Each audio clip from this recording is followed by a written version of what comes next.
আসসালামু আলাইকুম। আশা করি সবাই ভালো আছেন। কিছু জবে কখনোই আবেদন করবেন না, ওগুলো আমি নিয়মিত সবসময় বলি।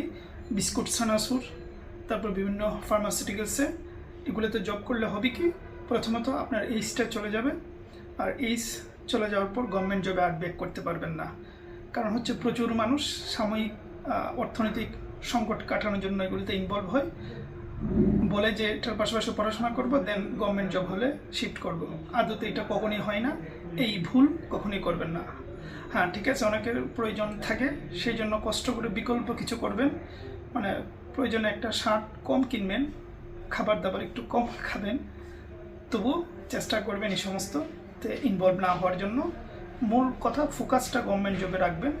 তার মানে সবাই যে গভর্নমেন্ট জব পাবেন তা তো নয়, কিন্তু তারপরেও আপনার ফোকাসটা যেন এই জায়গায় থাকে, তারপরে তো অপশন আছেই। সুতরাং এই জিনিসটা মাথায় রাখবেন। প্রচুর মানুষ আমরা এই ভুলটা করি, অনেকে ফার্স্ট ইয়ারে, সেকেন্ড ইয়ারে, থার্ড ইয়ার অনার্সে এগুলো করে থাকি। ঠিক আছে, এটা করতে যাবেন না। যাদের টাকার খুব সমস্যা নেই তারা একটু দেরিতে হলেও ভালো জব হলেও ইনশাল্লাহ আপনার ভালো হবে, এটুকু বলতে পারি। সুতরাং এটা মাথায় রাখবেন। ভালো থাকবেন, সুস্থ থাকবেন।